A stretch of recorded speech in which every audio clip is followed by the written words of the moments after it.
It's another episode of the RSL Random Fan Podcast. We're going to start with the Come On Crawley update. Haven't done it for a minute, mainly because, the season's been over, but the season starts in less than 48 hours, right? I've got Gary Smith, the host of Crawley Town on iFollow. You can watch him if you have the iFollow. I strongly suggest that you get the iFollow. I've been trying to get people to jump on the bandwagon. There's just hordes of American fans looking for clubs to follow now that they fell in love with the game during the World Cup. That's kind of one of the questions I wanted to ask you, Gary. First off, how are things going? How are you doing? Yeah, really good, thanks, Brent. Really good. We're in the middle of a very, very hot summer over here. They've declared it as the fifth heat wave so far of the summer. I think this is the fifth month running that there's been temperatures exceeding 30 degrees. So they're declaring each of those as a heat wave. My wife will say to you that it's just summer, and this is how summer is supposed to be. We're just not used to it over here. So it's very, very hot, but busy. Work is very busy. Obviously, I missed the football, but we had the World Cup over the summer. I was glad to get to the game last weekend against Watford, and I'm really looking forward to getting stuck into it again this Saturday properly for the bread and butter of League Two. Really quick, what were your thoughts on the World Cup? I felt for you guys. I thought England, I don't know what they were thinking, going up a goal and then maybe parking the bus on Messi, which is not a recipe for success generally. But what were your thoughts overall for England and the cup not going home?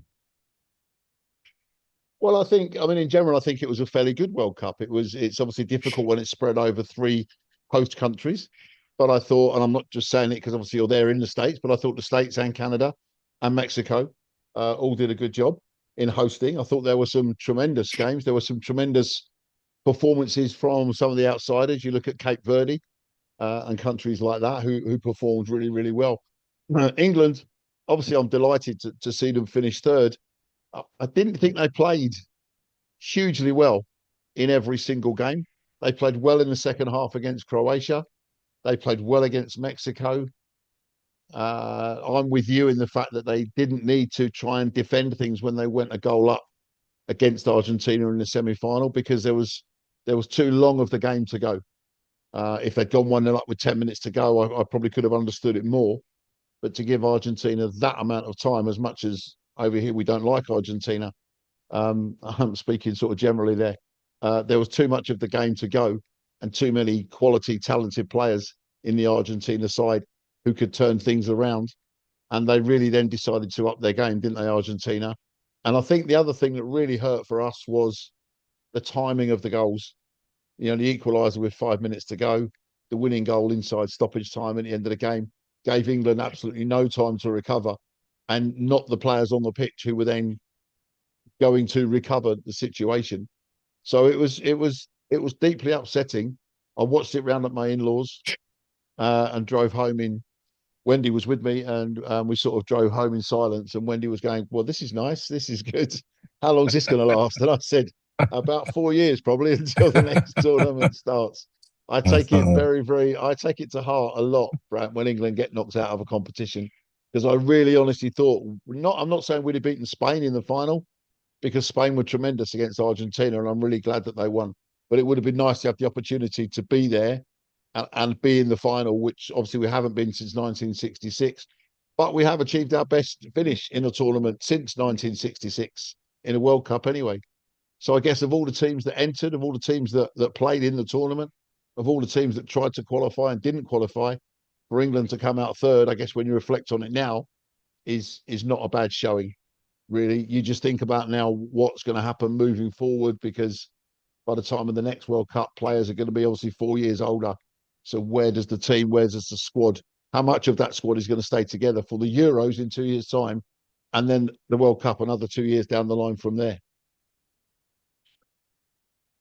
Excellent. Yeah, I felt for you because after the United States, it's all England for me too. I thought it was really interesting. I thought the way Argentina played, I think they lost quite a bit of the luster. And, the last World Cup, Messi winning it, oh, it's exciting for him to finally reach that pinnacle. But this year, this episode, this series, this World Cup, the way they played, I think it really turned people off, and I think it was really disappointing. And I was hoping they would lose 4-1, 5-1 in the Yeah. final, but as it turned out, they they got what they deserved, and that was to go home without lifting the cup. So Yeah.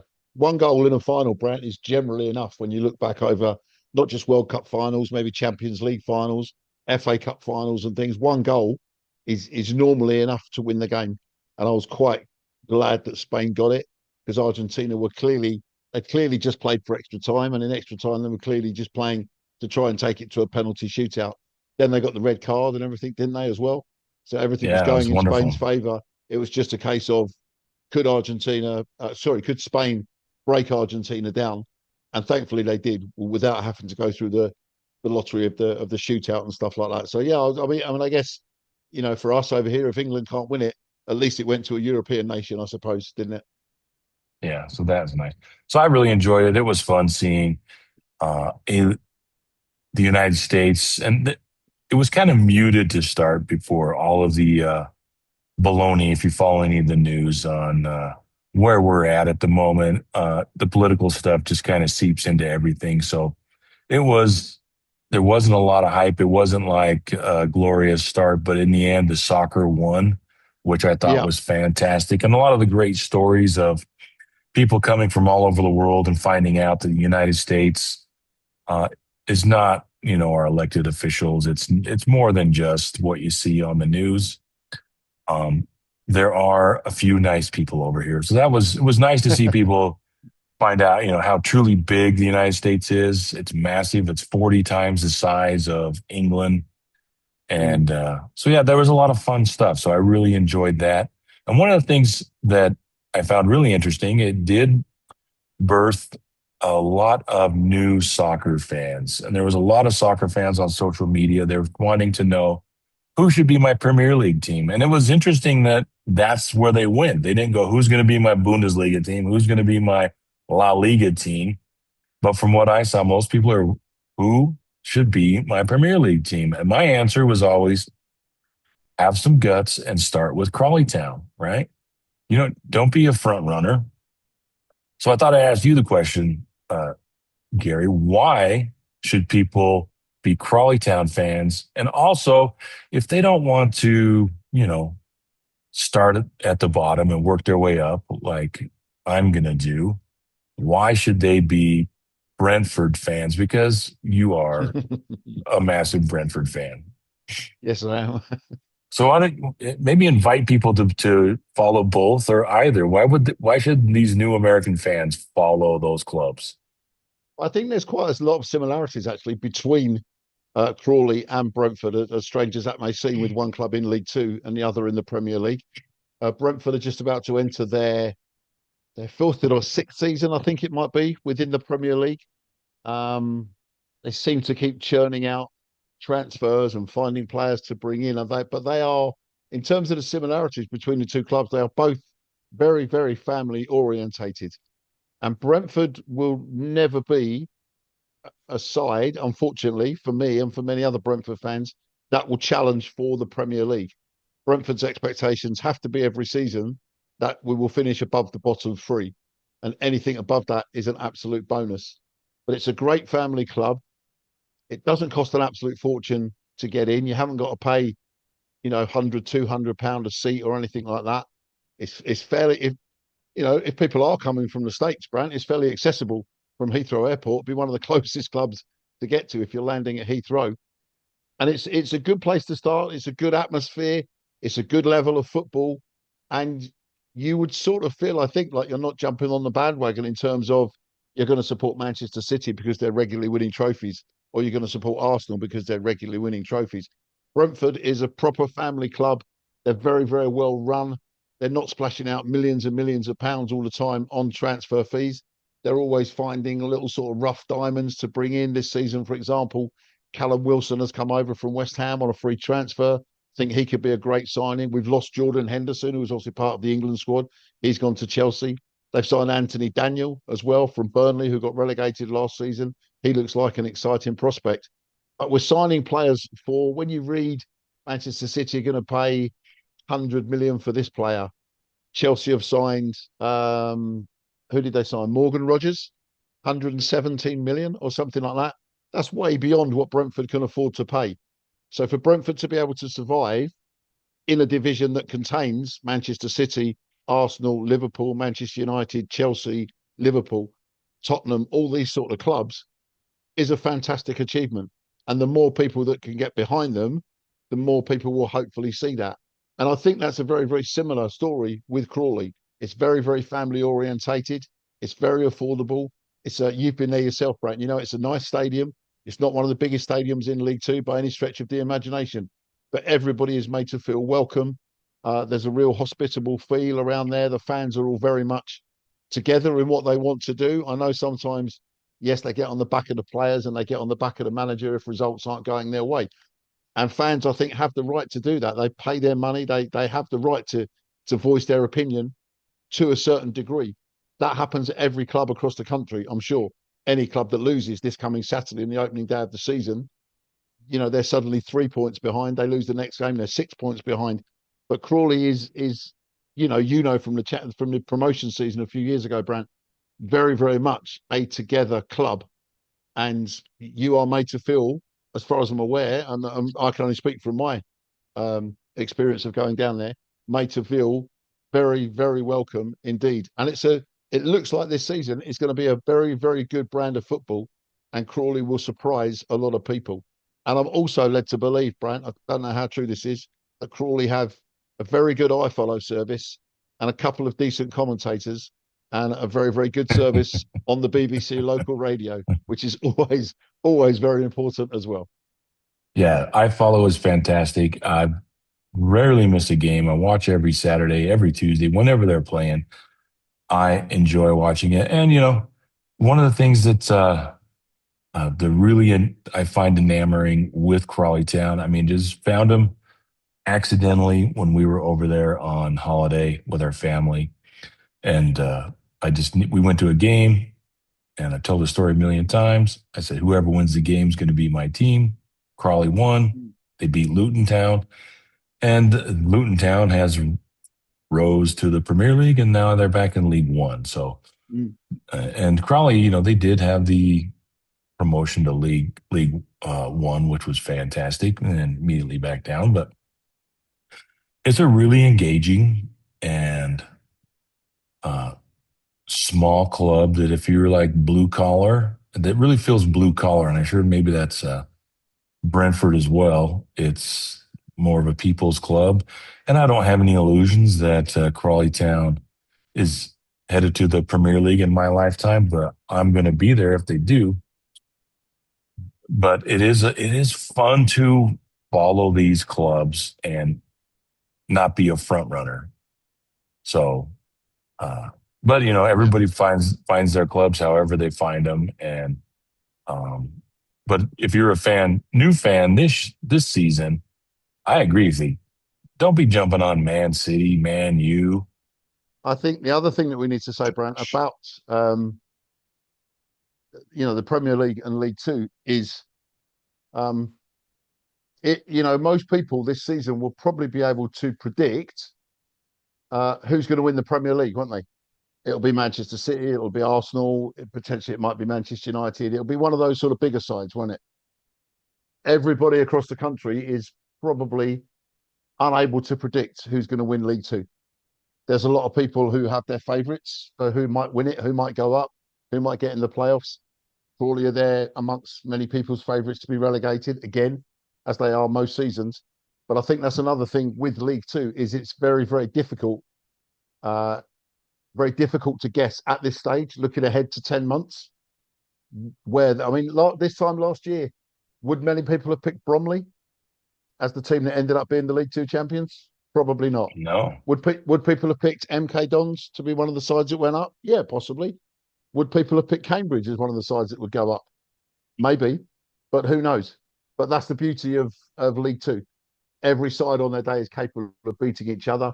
At this stage, I think it's very difficult to predict who might be the three promoted sides automatically at the end of the season and who might be the side that's in the playoffs. Yeah, it's super fun. I know there's a lot of fans that think that promotion and relegation will be the be all end all and make American soccer great. And it could, but we're a long ways away from that. But Yeah. speaking of League Two, I mean, and those different leagues, I just think it's a little different level of fandom. Not better, not worse, but it is a little more personal, I think, to have a club that's or in the National League, or it's just a little more personal, I think, than Mm. because I think a lot of the fans that, especially over here, call them Euro snobs, and there's all different kinds. We got to do exactly what all the other countries are doing, and they love to talk about promotion and relegation, but they follow clubs that have never been relegated. They've never gone through the process. So, Mm. but I could go on and on about that. But let's talk about Crawley Town. We've uh, engaged and engendered a few new fans for both Brentford and Crawley. If I had a Premier League team, it'd probably be something like Brentford. But I'm Good waiting man. for Crawley. I'm waiting Okay. for Crawley. Okay. Um, They're going to uh, rise through the divisions. yes, yes. I would, I might cry if they made it to the championship. But let's talk about Crawley this season. Last year, it has been nothing but a teeter totter, a seesaw. It has been up and down the last three Yeah. seasons. Well, 4 seasons, right? You beat relegation by the second to last game with that uh, great goal up in Harrogate. Where was it? Hartlepool. Hartlepool. Hartlepool, yeah. Yeah. The second to last game of the season. The next season, out of nowhere, you just come together. We get promoted, and Yeah. then immediately sell off 10 of 11 starters and find our way back down to League Two. And then the last season, we did fight off the double drop, which can happen, like we talked about Luton Town, Premier League Championship, right back to League Two before you find your equilibrium. Yeah. But on the last game, by getting a draw and I think staving off relegation by 1 point.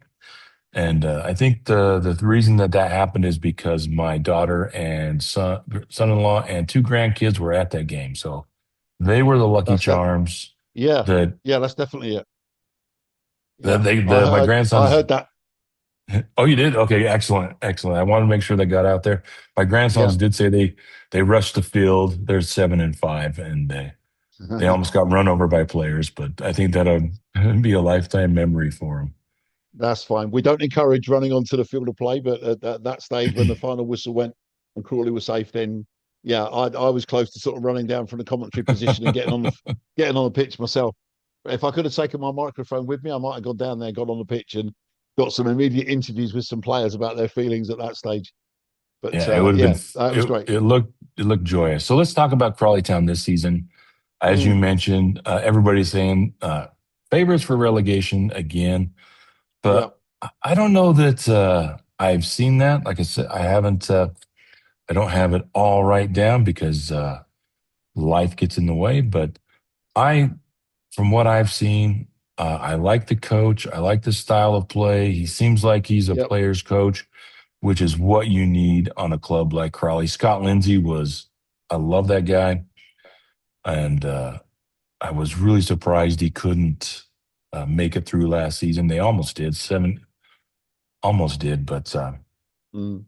so, what are your initial thoughts looking at the club and your thoughts on calling the head coach? I think that obviously when he came in last season with 7 games to go and was given the task of save the club from relegation. Much like when Scott came in that first season that you talk about where they staved off relegation with that win at Hartlepool. Colin had to work last season with the squad that he had, didn't he? There wasn't an opportunity to bring in new players or anything like that. He had to work with the players that he had.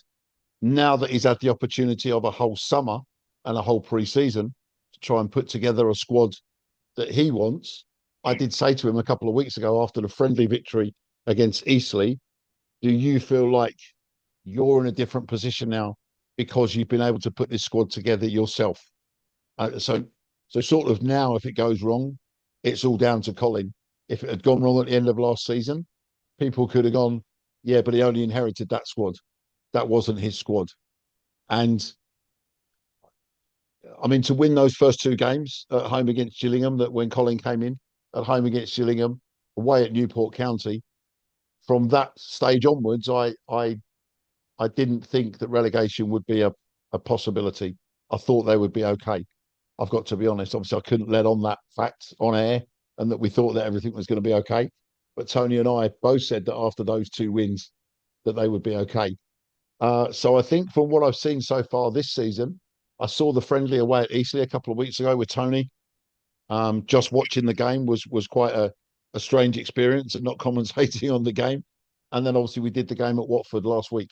I think that the style of play that Crawley are looking like they're going to play this season is going to surprise a few people. And I think there are one or two players who've been brought in who will also surprise a few people as well. I think there might still be certain areas of the squad that might need a little bit of improvement. But if you start with the goalkeeper, I think Vito Manone, who has been the number one choice so far in pre-season and the game at York and the game at Watford, where he was absolutely outstanding and got the man of the match vote from Tony and um, I think he is a proper key signing for this summer. He's played in the Premier League with Arsenal. He's played in Europe.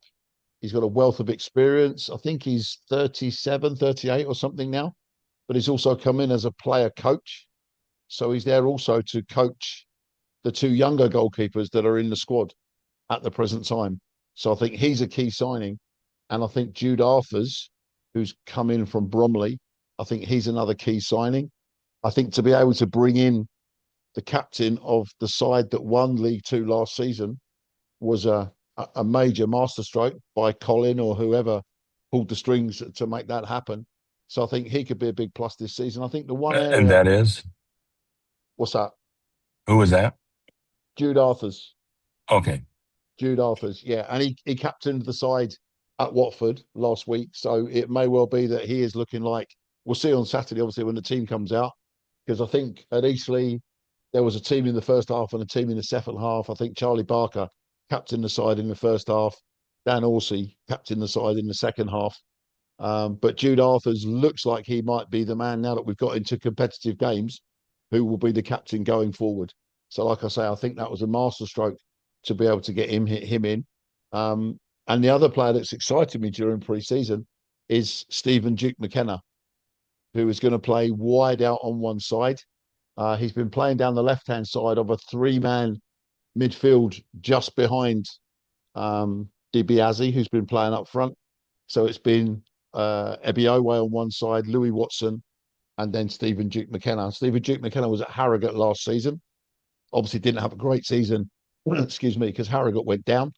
But I said to people when he signed, he was easily, in both games I saw against Harrogate, Harrogate's best player against Crawley and always looked dangerous when he had the ball. So I was quite happy to see him sign. I think the one area where Crawley might need to strengthen just a little bit is, and I might be proved wrong on Saturday, and I really hope that I am, but is in the goal scoring area because DiBiase has come from Juventus, which seems like a real coup, doesn't it? I know it was only the Juventus academy, but still making a signing from Juventus is something I never thought I'd see Crawley do. And also signing a player called Pele is something I never Oh, thought yeah, I would see that's right. Crawley do either. But DiBiase looks like he's got the ability to make the intelligent runs. Obviously, you've still got Dan Horsey as a striker, and you've got the young lad who's come in on loan from Peterborough for the season. Is it Aderoju? Pemi Aderoju. He played the first half against Eastleigh and he came off the bench last week against Watford.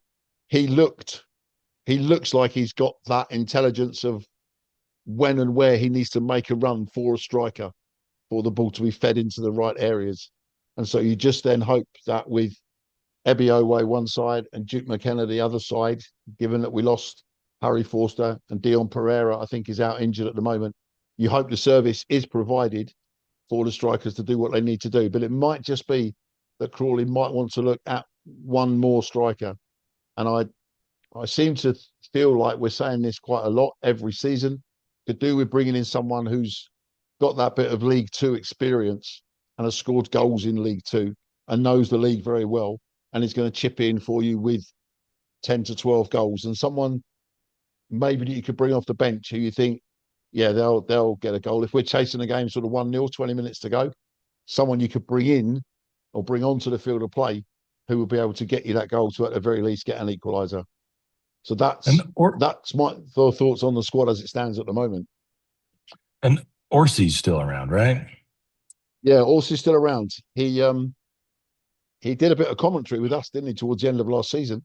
Did a couple of games with us up in the commentary box. He got injured in that first of the 7 games that Colin had against Gillingham at home. Was on crutches for a while. I'm in fairly regular contact with Dan through messaging and things like that. So I know that he's not enjoying being a substitute at the moment, but hopefully his time will come. And if he comes on as a sub and he scores a goal or he scores 2 goals, then he's got every right to think that he might be included the next time round. But he's obviously sensible enough to know that it's a squad game and it's not always going to be his opportunity, but he's got to take that opportunity down when it comes along. But it's good to see him back. It's good to see him back out there because obviously the end of last season he was on crutches and in a big boot to protect his injury and all that sort of thing. So for me, it's great to see Dan back out there. Yeah, he's a club favorite for the season they had in promotion, and it's really difficult to have um, players return and have success that they had. So maybe with a little bit of time and perspective coming off the bench and working his way back into the club, he can uh, regain the magic that he had that season. And Fingers crossed. yeah, and it's exciting to hear about the keeper because I am a huge fan, a big believer in having solid keepers. I thought that for all of the mistakes that Wagme made, Yeah, I think the one that cost them the absolute most. I mean, I will to my dying breath. Wagme getting rid of Glenn Morris and not rating Glenn Morris, yeah, the cat, that would have saved, he would have covered most of their mistakes because he was that good. I mean, he played 5, 6 more seasons. I mean, I think he just barely retired, right? yeah, The guy was absolutely stellar. And he reminded me a lot of one of the best keepers in Major League Soccer history, Nick Raimondo for Real Salt Lake. Undersized, but just yeah, amazing shot stopper. So, yeah, and then you can go on about how Colin, had 7 games, but that keeper, the young man, I can't remember his name, he stood on his head for 7, 8 games or however long it yeah. was. And Jacob Chapman. yeah, he just absolutely for everything. Jacob Chapman, he kept them up the Hmm. way he stood on his head. So Yeah, I'm glad to hear that they've got a solid, experienced keeper back there because they can cover a lot of mistakes. And if you have even the, young guys, I mean, the young man that um, went up in promotion, I got his kit. It's sitting in my room at mm. home, but the big keeper that we had, Corey, was his name? Korea die. Yep, Yeah. Korea die. So big Yep. fan of that. So what's the difference between, Scott Lindsay like to play out of the back? How is the formation change? I think Scott like 3-5-2 or something along those lines. How does Colin line up? And when you say it might be surprising, what's the style of play that you're expecting? So in the last couple of games, or the games that I've seen, and from what I saw the formation at York when they won that cup game, they played 4-2-3-1. So 4 defenders, 2 holding midfielders, 3 attacking midfielders, 1 out and out striker. Just to step back a second, Brant, I've just looked at Vito. He's 38 years of age now, but he played at Arsenal, Sunderland, Reading. He's played for Monaco in the French top league as well. He's played for Lille, and now he's at Crawley Town. And he also played Minnesota United. Oh, Okay. So he very played over there. nice. Yeah. 34 games in 2019. He played for Minnesota United. And he's also an Italian under 21 international. So that's what I'm talking about with the wealth of experience. Um, but the formation has been 4-2-3-1 recently. So more standard of a back four, right back, left back, two central defenders, two holding midfielders, which in the last two games have been Jude Arthurs and Krasniki.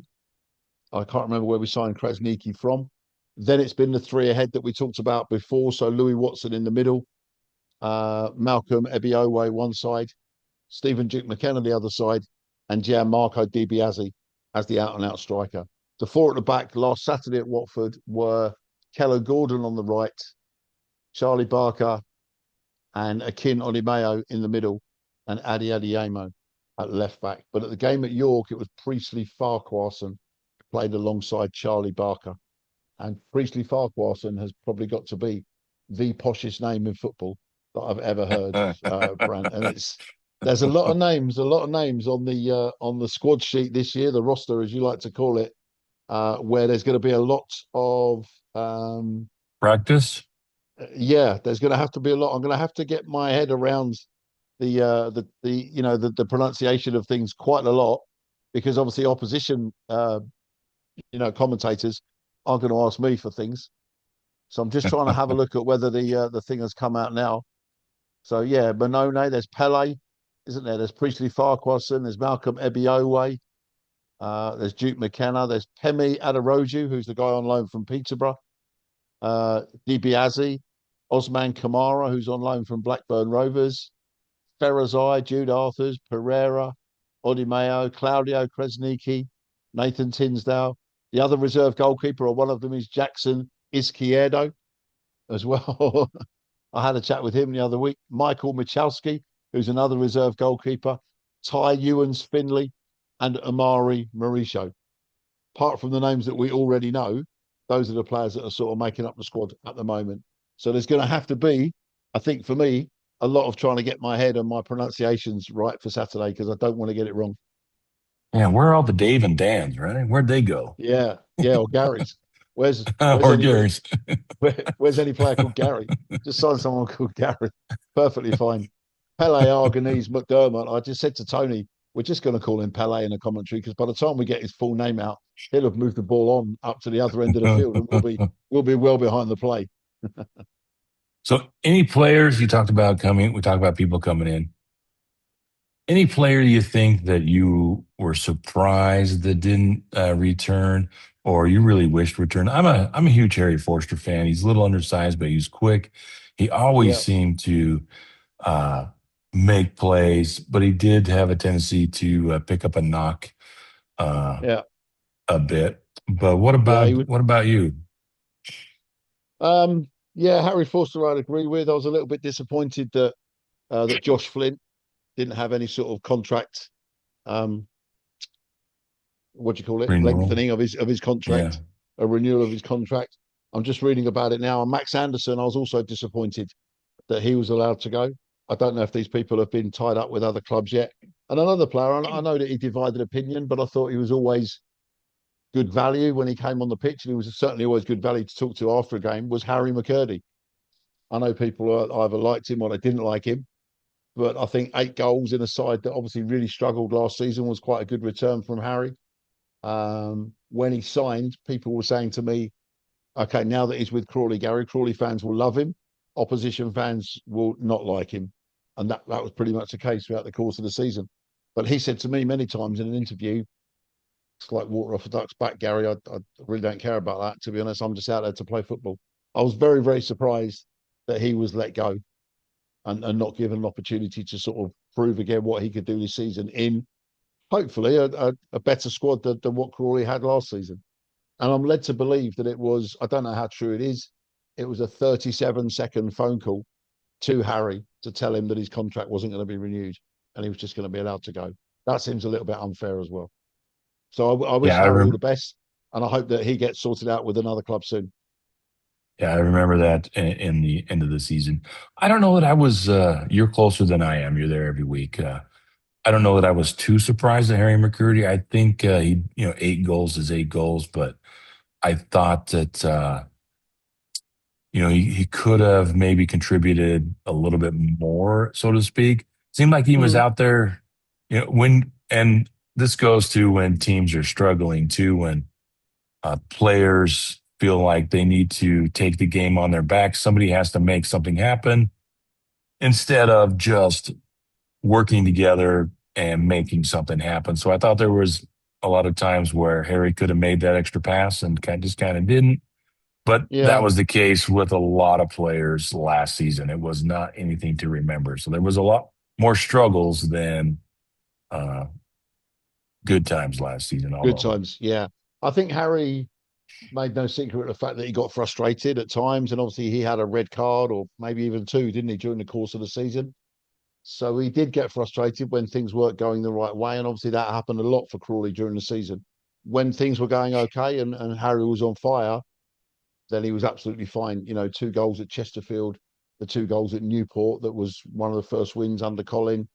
You know, I think two goals at home against Cheltenham as well. You know, he did do really, really well.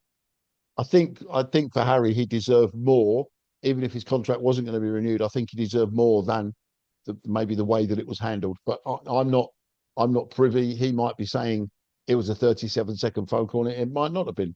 Who knows? We're just taking that as you know, as what Harry is saying. But whatever happens, wish Harry all the best and hope that he gets sorted out with the club soon.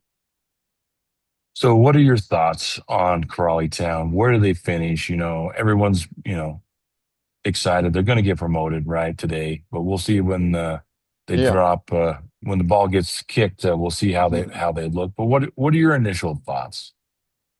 You've been Well, my pretty initial accurate thoughts. on up and down, so Yeah. Um, my initial thoughts of the games that I've seen, Brant, are that they are, like I've said to you already, they are going to surprise a few teams.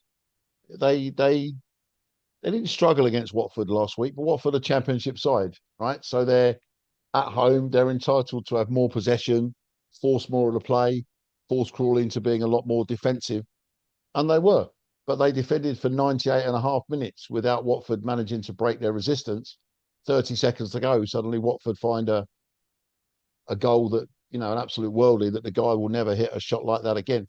But I think Crawley can take a lot of pride from the way that they played. And they had their moments where they were going forward and maybe tried that extra pass, could have had a shot from outside, just outside the edge of the penalty area, tried to sort of slide someone in with that extra pass. If you don't shoot, you're not going to win the raffle, are you? You don't know, you know, it might fly in the top corner. It might go in rose ed behind the goal, but it might suddenly fly in the top corner. You don't know until you try. No one's going to have a go at anybody for trying a shot and getting it on target or something, or even if it goes off target.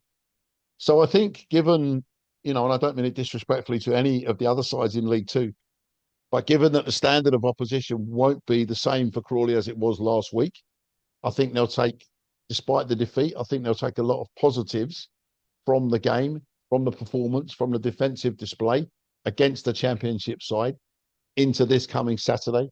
And you really hope, I'm really delighted that it's a home game to start the season. And you really hope they can hit the ground running against Crewe on Saturday and have 3 points in the bag by 5 o'clock Saturday afternoon. And I think, like I say to you, there'll be a lot of people's tip for relegation. And I've seen plenty of predictions where Crawley are bottom three, bottom four. Listen, Brant, anything's got to be pretty much an improvement on last season, hasn't it? Nobody wants to be yeah. surviving again on the last day of the season. Uh, you know, if they finish 14th, 15th, 16th, or something like that, that's a huge improvement. But I have a feeling they could be nudging towards the top half of the table. I'm not going to put my neck on the block and say they'll make the playoffs, but I think they will finish in the top half of the table and surprise a lot of people. And I know from outside looking in, just generally, it looks like the club is really picking up some momentum with the new owners, the new investment, and it feels like um, the things are headed in the right direction. Do you get that sense being there closer? Yeah, I do absolutely. I know there's been a lot of work done over the summer. Obviously, the pitch has been relayed, and I'm sure the pitch will look magnificent again on Saturday. I think there's been a lot of stuff done in terms of hospitality. There's been a few new sponsorship deals tied up with some new people coming in to sponsor either things around the ground or the back of the shorts has even got a sponsor's name on it now. The same as there's a new sponsor's name on the front. I think they've done things within the ticket office for the match day tickets. I think they've done things to bring back the match day program as well. So I think everybody concentrates on what goes on between 3 o'clock and 5 o'clock on a Saturday afternoon, and that is obviously the important bit. All this other stuff is great. If the football doesn't work between 3 and 5 on a Saturday, it's all been sort of for nothing, really. But yeah, there's been a lot of work behind the scenes. I think the season ticket sales, despite the struggles of last season, I think because of what fans have seen in pre-season and because of that performance at Watford last week, I think season ticket sales are pretty much where they were last season, maybe even a slight improvement. So we'll see. We'll see how it is on Saturday. There'll be, I'm starting to sort of form what I'm going to say by way of my introduction to the commentary on Saturday. And I'm sure there'll be optimism, anticipation, and hope on there in every dressing room around the country, at 5 to 3 on Saturday afternoon. Uh, and like I said to you, I really hope Crawley can hit the ground running and on the pitch show just how good they are, as well as what's happened off the pitch and how good that has been.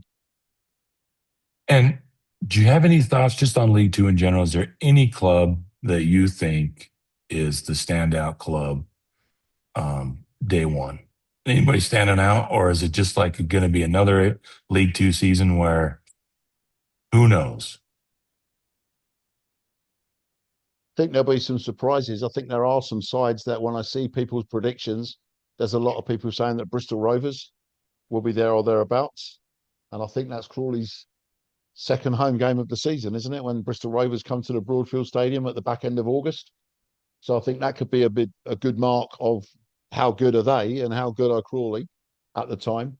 I think a lot of people are talking about some of the sides that have come out of League One last season, looking to sort of bounce straight back. So Exeter, I think, are tipped by a lot of people to do well. Port Vale, I think, are tipped by a lot of people to do very well. Port Vale have Max Watters now in their squad. Do you remember Max from a few years ago? Oh Was yeah, like he made Crawley some slamming money. in. Yeah, exactly, slamming in the goals. Sadly for Max, it didn't really work out after he left Crawley, did it? And I hope it doesn't work out for him when Port Vale come to the Broadfield Stadium Hmm. or when Crawley go to Vale Park. But those sort of teams are the sides that a lot of people are talking about. And it's the teams like Newport and Cheltenham and Crawley and teams like that that people are potentially saying will be the teams that will really struggle. I'm just quickly going to have a look at League Two. Obviously, it stands alphabetically at the moment. So Crawley is seventh in a playoff space, which is good as it stands alphabetically at the moment. Barnet, I think, are a lot of people's tips as well to do quite well because they had quite a good run towards the end of last season, and I think they've recruited very well. Bristol Rovers, like I say, Colchester are a lot of people's tips for an outside bet that they'll do very well. Salford, a lot of people are saying them as well because obviously they got to Wembley last season, didn't they? Lost the playoff final to Notts County, but a lot of people are saying about them as well. And uh, Swindon are another side that I've seen people be talking about getting sort of there or thereabouts. But it's such an open league, Brant, that anybody can beat anybody on their day, and there'll be some surprises. Grimsby Town, just off the top of my head, they're probably another side that are going to be very, very good this season. They were one of the best sides, if not the best side. I think I saw Crawley play last season. So Yeah, I they were was, good all season last year. yeah, they were really good. They thumped Crawley on the opening day of last season, didn't they? 3-0. And then they came to Crawley, I think it was Easter Monday, and coasted to a 2-0 win that could have easily been, I think, 4 or 5 again. They were very, very good. I was very surprised to see them not make it through the playoffs. I thought they'd actually be the side that everybody would have to beat if they were going to go up. But Did they? Salford They beat kind them. of had at the end of the season. I think the last day of the season they fell out of the promotion spot, didn't they? Yeah, I think so. I think their result and Cambridge's result went in their favour. Grimsby's result didn't go in their favour. Therefore, Cambridge pinched the last automatic promotion place. So, I mean, I've just gone through there. I've probably named half the division, Brent. That's how that's Yeah, how open and wide it could be. yeah, I could have sat here and listed every team and gone, yeah, they could do well. They could do well. Crawley could do well. Crewe could do well. Accrington could do well. Who knows? The proof will be in the pudding when we get going again on Saturday. absolutely. Look forward to it. And can't thank you enough, Gary, for You're joining welcome, us. Brent. No We problem. need to do this absolutely more often. to Yeah, indulge my love for Crawley Town. And we should just remind people that the bandwagons are open. You can jump on Brentford in the Premier League. And if they do, they get a free phone call from Gary Smith, yeah. the world's best, most famous Brentford fan. Right? You'll call and invite everyone to come to a Brentford game. Absolutely, absolutely, I will. Yeah, yeah, yeah. Hey, it's quite funny actually this year, Brant, because in the EFL Trophy, the under 21 Premier League side that is in Crawley's group. So there's Crawley, MK Dons, Bromley, and the under 21 side in that group is the Bees. So I finally get an opportunity to commentate on a Crawley versus Brentford game. Oh, fantastic, fantastic. And then also, the bandwagon is always open. Bandwagon's always open for Crawley Town. Yeah. Looking for, I am the official. I'm trying to get that moniker as the official Crawley Town fan for the state of Utah. I'll have to see how that's going. Send in my application back in. We'll see how it goes. But Good work. I yeah, think they should have some incentive for you, Brandon. If you can entice 10 people, let's say, into picking up and subscribing to the iFollow, you should get your service paid for the season or something like that. okay, yeah. If you could Yeah. do that for the BBC, I'll work on the Crawley end. Okay. But if anybody wants coverage, then the iFollow coverage is always very good. It comes to life about 5 to 3 on a Saturday afternoon. Pretty much, there's a couple of away games that I've got to miss in the early part of the season because of family birthdays, and mine and my wife's anniversary falls on a night when Crawley are playing, so I can't get to that game. But there'll still be coverage. It just won't be me. But the iFollow coverage is really, really good. I think it's quite reasonable for what you get as well. I think you can get video in midweek games, audio. I think you can get video where you are pretty much every game, can't you, Brent?